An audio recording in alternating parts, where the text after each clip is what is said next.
It's literally the same fucking boots. Yeah, he's literally. Did he just take those boots from the set of Breakfast Club and just have them all these years? My guess is yes.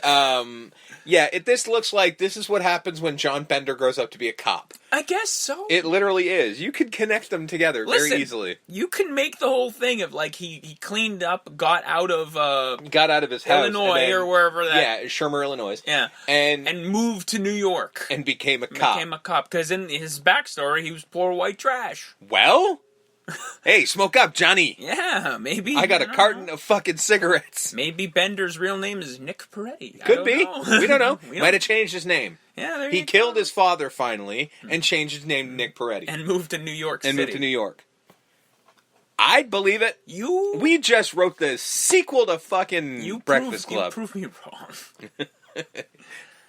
WayBackMoviePod@gmail.com. That's right. You prove me wrong. Mm-hmm. So they meet with Stone, and Appleton is not happy. I'm working this fucking asshole. Yeah, I'm not working with this guy because fuck this guy. He's the only one crazy enough to work with. Again, it's all cliche. Yeah, it's the same shit. And then he does the first thing that's not out of the cliche is, now I'm calling him Bender, just starts randomly shooting out the guy's window or makes a smiley face. Yeah, makes a smiley face. Like Mel Gibson. Yeah, in Lethal Weapon. in the wall of his apartment. And just he seemed cool with it. He wasn't like, "Hey, motherfucker." No, he's just like, all right. Like, oh, well, fucking nice. Well, he's crazy enough. Yeah, well done. Nino is meeting with Frankie Needles. Mm-hmm. And Frankie Needles is his connect to the mob in New York. Like you do. Like, he's not friends with Nino. He's friends with G-Money. Like, him, because there's G-Money seems to be like the face of the operation. Kind of. Like, yeah. Well, throughout the film, like, G-Money's standing up for Frankie and Frankie to Nino, and Frankie stands up for G-Money to Don Amaretto, his boss. So they stand up for each other to each other's bosses throughout the entire film, actually. Yeah. And Nino's basically just like, yeah, we're done with you. Yeah, we don't need you anymore. Bye-bye. We got this covered. You and your old man, you can just kick rocks. Fuck right off. We're done good with you. Yeah. We're Cash Money Brothers. We're in charge now. He's like, boss ain't gonna like this. Yeah, that's cool. We have a building. We're good. Yeah. So he goes to meet Don Amaretto, and Bill's like, G-Money's cool, but this, I'm not going to say it. Yeah, that guy. They're very racist towards Nino and his crew. Yep. You know, there's several words, Yeah, this guy, Nino, he's no good. He's trash. Yeah. You know? So, you know, basically, I think he's like, take him out, but G-Money's okay. Yeah, we'll keep G-Money, but that Nino guy's got to go. Yeah. Don Amaretto seems okay with that, I guess. Yeah, he's like, all right, that's good enough. I G-Money has been good to me, so I'm cool. Scotty and Nick looking over CMB, basically doing a Robin Hood shtick. Yeah, where it's Christmas time, Thanksgiving time, and he's giving food to the food, crackheads. Toys, toys for the kids, food for the homeless, food for everyone. And this is where I do enjoy that Peretti's just like he's narrating the whole thing. He's just, man, will you shut the fuck up? He's like, I don't buy this Robin Hood bullshit. Like, what the fuck's he doing? And it's like he's keeping up appearances so people leave him the fuck alone. Because he's him and G-Money are in these nice big coats and like Christmas music's playing in the background. They're handing out turkeys. They give Pookie a full turkey. Pookie shows up and is just like, hey man, you said you hooked me up with some food. And they give him like a plate of food. And he's like, man, give me better than that. So they fucking literally with his hand grabs some food and puts it on the plate. It's like, good enough. He's like, man, come on, I've known you forever. And he goes, fucking Jesus. And then throws the turkey on the plate. And she goes, is that good enough? He's like, if you clean up, you can have a job. And he's like, all right, cool, man. And then he's like, anyone want to buy a turkey? Yeah. After taking a bite out of it. Yeah. And we get a very serious part of this movie takes a fucking turn. This movie gets weird, and it's also considering... So for the next 20 minutes, we start with Pookie beating his girlfriend. Yeah, almost raping his girlfriend. She's finished. I don't think that's what he was trying to do. I think he was just roughing her up. Is that it? No, because he laid her out and then he laid on top of her. To me, it looked like he was just struggling with her and like trying to. I don't know. Maybe I just want to think it's a little bit better than that. I don't know. But he's just mad because she ate the rest of the turkey, and he's just like, I fucking bought you. I sold the turkey. I bought you this. I bought you fucking rock and all this shit. And she's still mad because she's hungry.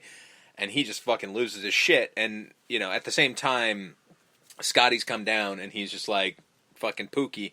Because he recognizes him. He's like, oh, that's the guy I shot. Yeah. So then he goes down there and sort of pulls him away. And he feels bad because I'm like, because I shot him. This is where he got. He became homeless. Because he was homeless, he got addicted to rock. It's like this on me. This is on me. Like I feel like I need to do something. So he pulls him out of there. Mm-hmm. Really, because I'm like, you the cop.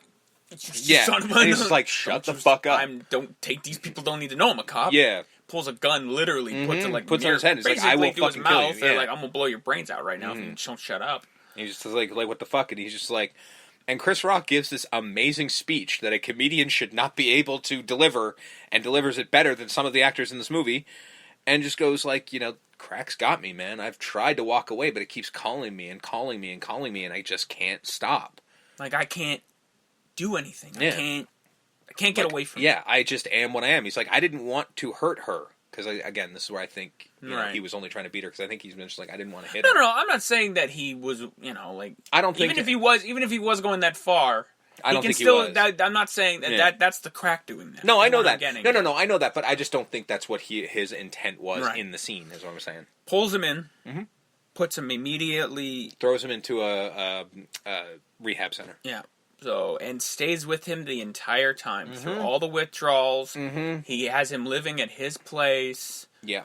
And we see the full recovery. Full recovery. The full 9. The whole thing. Yeah, like him shaking, profusely sweating it out. Yeah. And the music's serious. And he goes to the meetings and stuff like that, and he's just fed up and doesn't want to do it and blah blah blah. And then it starts to accept it over time. It's a straight up montage of him getting better. Has him on the bike to get more strength. Yeah. Running in the park to get his cardio up. And he wants to give it up, but then Ice-T won't let him. He's collapsing. He's like, no, poop. No, we got this. We gotta do this. We gotta do this. Yeah. And he's clean. He gets clean. We get him at the end of NA. Like, I wish I'd never seen any of you motherfuckers ever again. Yeah. And they all laugh. And they're like, ha ha ha, great. And he wants a job. Yeah, he's like, come on, man. He offered me a job. If I can get in there, I could be your man on the inside. Yeah, and he's like, I don't know, man, because, you just kicked a minute ago. Maybe. Pookie, I don't know if you should be around drugs. Yeah. You just kicked drugs. Yeah. And he's like, well, I can do it, man. I got this. And he's just going, this motherfucker almost ended my life. Yeah. Let me do this. I owe him one now. Yeah. And they're like, okay. If you say so. And we get him in there. And then he runs it by Stone and Park and Scotty and Nick. Everyone hates the idea. And it's just like, this is how it works. You get into the den, and it's another kind of montage of we learn how it goes. Yeah, so you enter the entrance of the Carter is literally just a fucking gauntlet of crackheads. Yeah, it's just a bunch of crackheads and shit like that. And he's like, once you get through there, you've got a card, and it's like a video card. Yeah, get you into the day. Video store people. Get you into the door. Yeah, you get in through the door. Yeah, and then this is where you're... Gated door, I guess. Yeah, and this is because it's a square building, so it's got a courtyard. A lot of buildings in New York have this, apparently. And, it's just, that's the shit. That's where everybody's hanging out. All the crackheads are there, people shaking, all this kind of shit. Really it's kind of a detour. Yeah. Like a detour. Yeah, it's gonna... Not a detour, but a deterrent. A deterrent. Yeah, it's a deterrent to stop you from going. You wouldn't want to go in there because you might just get robbed off the jump. And then you get past there... And that's where the actual drug dealing takes place. You're there, it's a dude sitting by a computer. I'm like, this kind of looks like an office. Except the guys are thugged out, so I'm like, this is kind of weird. And then they're like, yeah, you give them money, and then they toss it through a ventilation system. And it's like, and then they go, and I haven't seen it, but there's a place they call the drugstore. Yeah. And that's where everybody's, the drugs are coming from. And he's like, you get the drugs, they give them to you. And then you can go into this one room where you can do it all, basically. Yeah, and we're told what it looks like, and then we're shown, the audience is shown that it's kind of what Meteor Man did, where instead, but Meteor Man's PG-13, so there's no nudity. But this one is just he's like, he doesn't trust anyone. Everyone's naked in there, and it just because he doesn't trust people not to steal. I mean, they talk about titties and everything, and then they get off track a little bit, and then Ice-T goes, "Well, back to the titties." I'm like, Jesus, Ice, okay. But, priorities, man. Priorities. And he's like, I'm in there. I can get in further. I can get a promotion. I can get into the drugstore. Yeah. And they're see how it Pookie, goes. Man.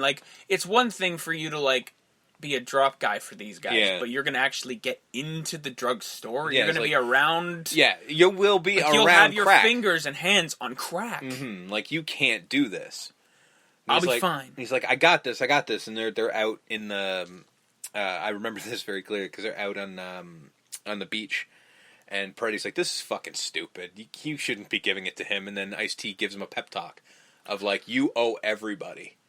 Well, that's later on. Is it later? That's later on. I thought this was here. No, that's later on. That's right before he gets into the lab. Oh, okay. Because there's a New Year's Eve party. Oh, right. This is where they're on top of the world. They're all in nice suits. Mm-hmm. They're there, and this is peak Cash Money Brothers. They're untouchable. Yeah, they are untouchable. Mm-hmm. Or at least they think they are. Yeah. Because then Frankie comes in with his crew. Yeah. Gives him a gift, and I like this. Yeah, immediately puts his head to it. Because he's like, and Frank's like, "Come on, come on, we ain't gonna do that. Come on, no hard feelings. I'm already in here. Yeah, like I'm in here. Why would I give you something that's gonna blow up? Yeah." He opens it up. Mm-hmm. And what's in the box? He signed his own death warrant. What's in the box is a caricature, like an old caricature of a jockey, a black lawn jockey. That is being lynched, basically. Yeah, with a noose around its neck. Yeah.